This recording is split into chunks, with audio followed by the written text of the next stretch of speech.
Just a couple of days after winning the World Cup in France, we're joined by two of the stars of the U.S. women's national team. They both scored 6 goals at the Women's World Cup. Alex Morgan and Megan Rapinoe, congratulations. Thank you. Thank you. Yeah, you get any sleep in the last couple of days? Yeah, a little bit. Not much. Yeah, maybe as many hours as we had goals in a couple days. All right, so that's, what is that? That's 12 goals. Yeah. Any, hostility between the two of you over the Golden Boot? What happened there, the way it was decided? I mean, it was decided fairly. Yeah, This girl deserves it, and golden ball, golden boot. She played fantastic. So as long as one of us got it. That's what we said. I talked to her in the first game. I said, let's just make sure someone in our line gets it. Obviously, I was thinking that she would get it. I'm never having this many goals. And this girl came out clutch with the penalties. Yeah, so. She's drawing all the penalties. I'm putting them away. It could have been very different at one point, though. In Spain, it looked like you were going to take the penalty, and then you did. It would have been a very different result in the scoring race had the opposite occurred. Yeah, I didn't think about that. No. Coach's decision, though. What are you going to do? You've got a ticker tape parade here in New York scheduled for Wednesday. What does it mean to you to be celebrated in that fashion? I mean, it's incredible. Obviously, we were both part of the 15 success and the parade then. And just seeing, I felt like hundreds of thousands of people every corner we turned in New York City. It was pretty amazing. And we're kind of in our bubble, in France, like we were in Canada. So to come back here and to really just see the magnitude of the impact that we have on people, we're feeling it for the first time. I mean, there's no better place to celebrate. This is New York City. Like she said, 15 was incredible, but this just seems so much bigger and so much more. I think 15 was more of a soccer success and sort of in that realm, and this just is so much beyond sport. And just coming home, even just for the short time that we've been home, to see the support that we've had and who we've touched and who's reaching out, it's just absolutely incredible. Yeah. What makes it bigger than sport?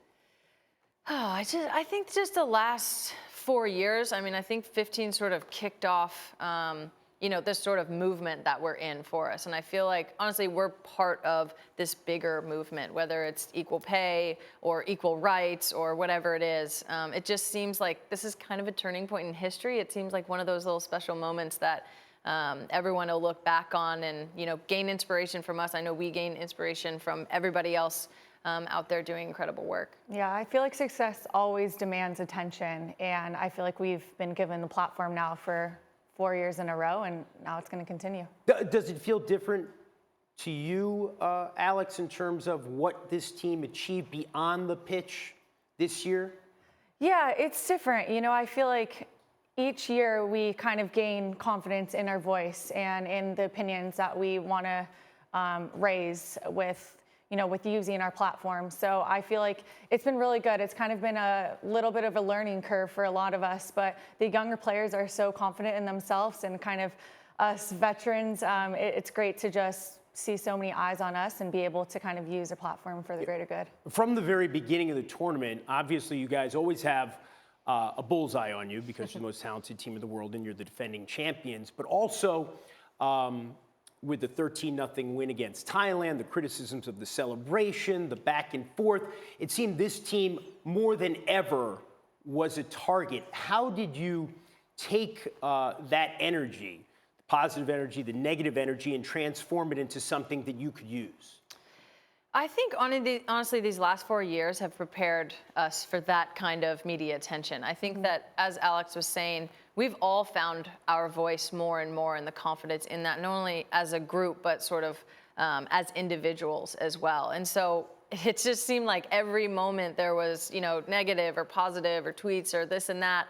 And the group just kind of takes it on the chin and keeps going. I think that we also are so confident in our true north. Like, we know that we are doing the right thing. We know we set the right example. We go about things the right way. We're respectful. We respect the game. And we play our absolute hearts out for each other, for this country. And on the biggest stage, I think that this team just relishes that moment and just, performs every time. It was such a big roller coaster. I mean, because you guys were in the eye of the storm for a full month over there, and you beat 5 European teams in Europe. You beat the hosts. What was it like being at the center of it, all that pressure for so long, Alex? I feel like a lot of my teammates were super helpful for me, and just everyone leaned on each other in the right time. And I think that's why this team was so special. But we also just kept that bubble really tight. Obviously, you had to laugh off some of the negative criticism or here and there. You just had to kind of shake your head and continue moving forward. Like P said, we kind of stayed true to what we knew and what we felt strongly about. And this team kind of just like rallied together. And it helps that we were in France and kind of isolated from everything, because as much as we went on social media, we didn't hear a quarter of everything that was going on. Looking back at the controversy that arose after the Thailand game and the celebrations. Who, me? Well, both of you. Looking back at it, what are your thoughts? I understand what people are saying, obviously, but I don't think, and this isn't a knock on other people, but you don't understand what it's like to be in our position. For some of the younger players, this is their first ever World Cup. I mean, Mallory Pugh, obviously, I think she scored the last goal, gets in and scores her first ever World Cup goal. I mean, Sam Mew is scoring goals, Roosevelt. It's like, and us, of course, it's like we don't know, how many opportunities we're going to get. So, and we have so much pressure on us all the time. I think we carry such a serious weight at times that when we get on the field, we just like to enjoy ourselves. And I said this after, it's like if anyone wants to come at the team or any individual for not doing the right thing, representing ourselves the right way, or playing the game the right way, we welcome that, because I think that we really are very true ambassadors to the game and take that very seriously and are extremely proud of the position that we're in. Yeah, I think you have to look at that game too as an outlier. Going into that game, we didn't know how it was going to end. Obviously, we were very optimistic about it, and there was a large gap between our ranking and theirs.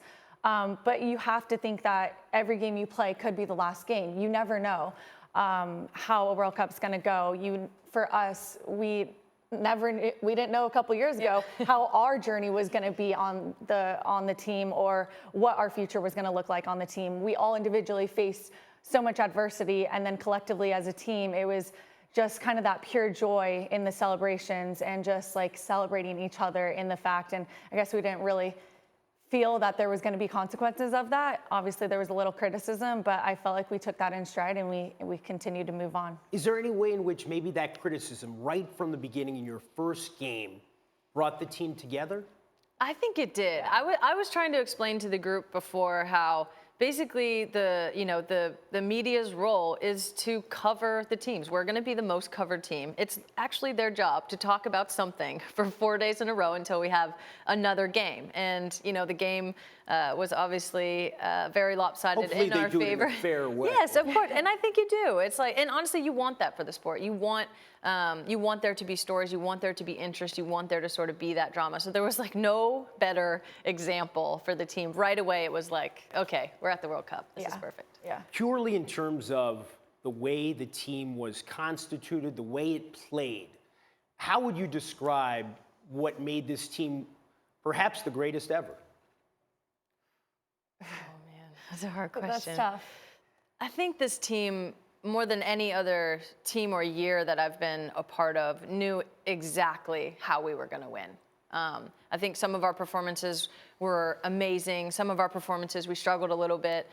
We had to dig deep, but I feel like every single person knew exactly the way that we were going to win, and that just brought the group like this. And every time we needed to lean on someone new, we had injuries throughout the tournament. We have tired legs throughout the tournament. We have rotations through the tournament. And at every step, the whole team leans on that one person, and they have the confidence to stand up and hold the whole team up. Yeah, I agree. I think it's so emotionally, mentally taxing and exhausting. And just for this team to like rally together and support each other in a way that I've never felt on this team was incredible. And I think we took a step forward with that first game, and kind of the criticism we felt. I think we just all, came even closer and helped each other out. It was difficult for a lot of players. If you're not playing on the, if you're not getting on the field, it's very difficult. Even if you're playing on the field, to turn it around and do it every 4 days, we had to play our role, and everyone executed perfectly. Perhaps it's a little unfair to put you guys on the spot and ask this, but is this the best women's soccer team ever? I do think so. Obviously, with all respect to every team that's come before, but I just think the game has gone so much further than it ever has. It's at the highest level all around the world.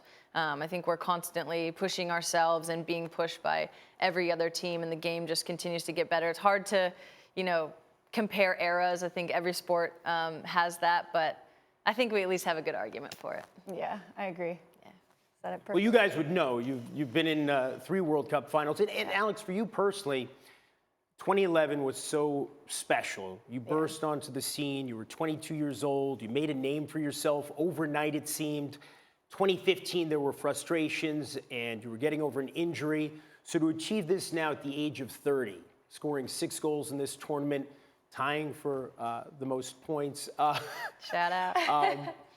How does it feel to have achieved this? Yeah, it's great. It's just, looking back to 2011 to 2015 to now, I feel like I've grown so much as a person, and it's not without the help of all my teammates, Pino especially. So, and in 15, it was Abby who was my biggest supporter, and she was someone who just pushed me along. So, even if she wasn't playing on the field every day, so every game. So for me, it's just continuing to try to challenge myself and stay ahead of the curve and be the best teammate and the best player that I could possibly be. And I feel like I've been able to achieve that, but it's not without a lot of adversity along the way. We laugh because I feel like only we know. It's tough to explain.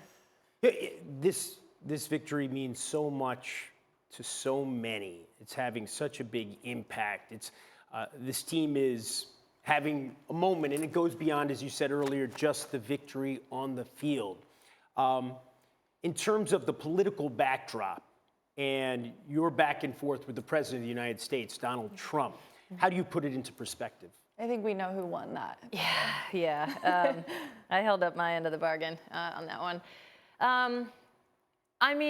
Honestly, I see it as a positive thing. I think when it was happening, we did keep a really tight bubble, and the whole group was so supportive of me, but it did feel like positive in a way. Obviously, I think the tweets were negative in tone, as he usually does, but I think that we just even more so realize in that moment we're so much more than what we are on the field. And I think this team really understands and is so prideful that we do carry with us other people when we step out on the pitch. It's the game, of course, and we want to win. But knowing the impact that we have already had, and knowing the impact that we were going to have when we came home, the motivation of just that alone is incredible. And I really feel like we do this for our group, for ourselves, for our team, for our staff, for our friends and family, and for everyone. I think that we always want to try to bring more people into the conversation. We want to have the conversation. We want to open it up to everyone. I think obviously we are very lucky to wear the shirt and to represent America in a way that no team really does. We're very lucky. We play all kinds of games all year long. And I think that we do an incredible job of representing every American. Whenever someone in sports takes a political stand, of course, there's criticism from any side that opposes their viewpoint. Is it ever problematic for you or for the rest of the team in the sense that you risk alienating people who are supporters of the president? I think that we take that into consideration for sure. I think we do our best not to attack anyone. I definitely know that there has been times when I've done that, so that's something as a learning for me always. But I think that the message that we have really is for everyone. It's about equality. It's about supporting each other. It's about being the best person that you could be. It's about opening up opportunities for every single person. I think that we really do take pride in and take a lot into consideration in the stances that we take, and I feel like we fight for everybody. And within you're welcome to join. We don't want to alienate anyone. Everyone that lives in this country is so prideful to do so, and I think having open and honest conversations gets us to a point where it's better for everyone. Yeah.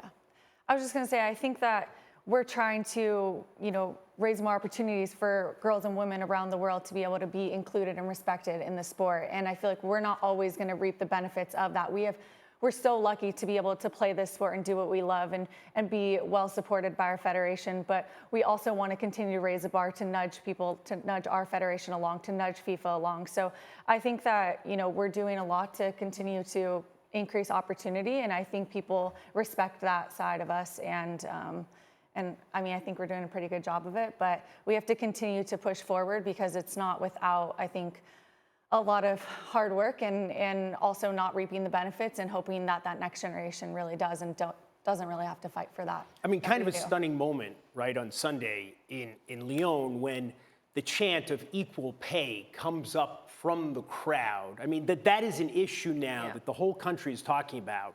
And it goes beyond soccer, of course.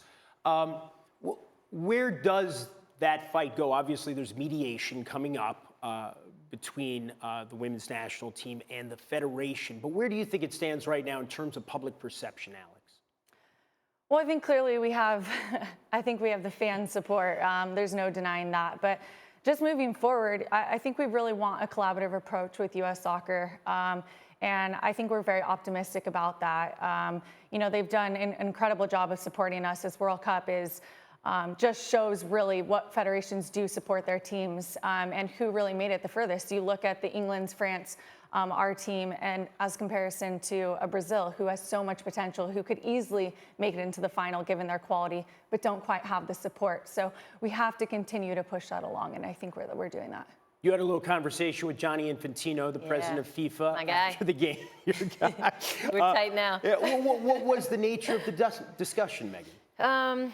It was to have a discussion. It was to have a conversation, obviously. I think that, honestly, him being there and being in that moment, FIFA always gets booed for everything, of course. It's like when the commissioner goes up for the draft, they always get booed. Gary Bettman or Roger Goodell. Yes, exactly. You know but I think that him being in that moment, seeing the World Cup, seeing how popular it was, seeing what a response is, I think that we have to be open.